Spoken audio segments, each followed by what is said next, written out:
বাংলাদেশের রাজনৈতিক ইতিহাসের এক উজ্জ্বল নাম বেগম খালেদা জিয়া। তিনি শুধু বাংলাদেশের প্রথম নারী প্রধানমন্ত্রী নন, মুসলিম বিশ্বেও দ্বিতীয় নির্বাচিত নারী সরকার প্রধান। ১৯৯১ সাল থেকে ৩ বার বাংলাদেশের প্রধানমন্ত্রী হিসেবে দায়িত্ব পালন করেছেন খালেদা জিয়া। শত বিপদেও দলকে ছেড়ে যাননি। দলের জন্য জেলে গেছেন বহুবার, হয়েছেন গৃহবন্দী। গণতন্ত্রের প্রশ্নে তিনি কখনো হয়েছেন বাঘিনী, আবার জনগণের জন্য হয়েছেন দরদী নেত্রী। কিন্তু ২০০৭ সালে ১/১১-তে তাকে রাজনীতি থেকে মাইনাস করার এক গভীর ষড়যন্ত্রের মুখোমুখি হতে হয়। এই ষড়যন্ত্রের পেছনে ছিল দেশের দুই প্রধান গণমাধ্যম প্রথম আলো এবং ডেইলি স্টার। ২০০৭ সালে যখন বাংলাদেশের গণতন্ত্র সংকটে ছিল, তখনই এই মিডিয়াগুলো একের পর এক খালেদা জিয়াকে আক্রমণ করে, তার বিরুদ্ধে অসত্য ও পক্ষপাত দুষ্ট রিপোর্ট প্রকাশ করে। ২০০৭ সালের ২৬ জুন প্রথম আলোতে প্রকাশিত হয় একটি বিশেষ প্রতিবেদন, যার শিরোনাম ছিল খালেদাকে ক্ষমতাহীন করার প্রস্তাব।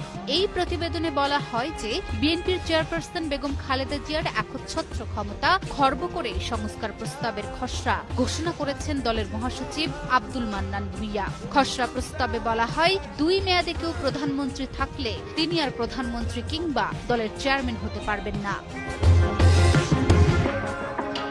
এই প্রস্তাব বাস্তবায়িত হলে বেগম খালেদা জিয়া প্রকৃত অর্থেই ক্ষমতাহীন হয়ে পড়বেন। তার পক্ষে দলের চেয়ারপারসন হওয়ার কোনো সুযোগ থাকবে না, এমনকি ভবিষ্যতে দল ক্ষমতায় গেলে তিনি প্রধানমন্ত্রীও হতে পারবেন না। এই সংস্কার প্রস্তাবের অন্যতম কারিগর ছিলেন প্রথম আলোর সম্পাদক মতিউর রহমান এবং ডেইলি স্টারের সম্পাদক মাহফুজ আনাম। এই প্রস্তাব দেওয়ার আগে প্রথম আলো বিএনপির তৎকালীন নেতা আব্দুল মান্নান ভূঁইয়ার সাক্ষাৎকার গ্রহণ করেছিলেন। বিএনপির ভেতর সংস্কারপন্থী হিসেবে পরিচিত একাংশকে সামনে নিয়ে এসে বেগম খালেদা জিয়ার নেতৃত্বকে দুর্বল করার চেষ্টা চালানো হয়।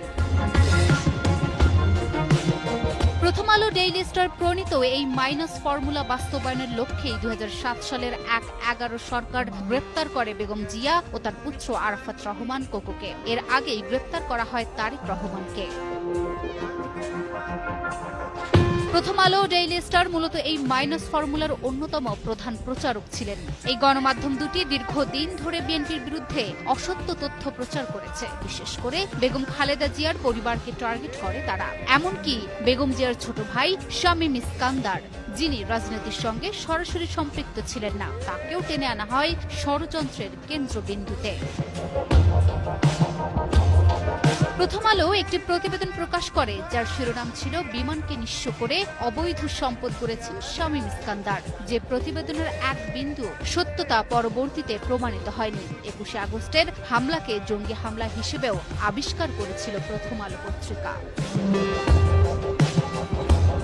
বিরাজনীতিকরণ প্রক্রিয়ার ধারক প্রথম আলো এবং ডেইলি স্টারই প্রথম জিয়া অরফানেজ ট্রাস্টে দুর্নীতির মন গড়া ভিত্তিহীন সংবাদ পরিবেশন করে। ২০০৭ সালে ৬ আগস্ট বেগম খালেদা জিয়া ও তারেক রহমানের বিরুদ্ধে জিয়া অরফানেজ ট্রাস্ট এবং জিয়া চ্যারিটেবল ট্রাস্ট নিয়ে কথিত দুর্নীতি নিয়ে অসত্য মন গড়া প্রতিবেদন প্রকাশ করে প্রথম আলো। এই রিপোর্টের একটাই উদ্দেশ্য ছিল বেগম জিয়াকে রাজনীতির মাঠ থেকে দূরে ঠেলে দেয়া।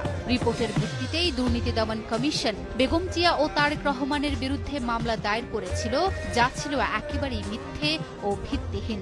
প্রথম আলোর সহযোগী হিসেবে ডেইলি স্টারও এই মিথ্যা প্রচারণায় অংশ নেয়, একে অপরের পিঠ চাপড়ে সেই ষড়যন্ত্রের অংশ হয়।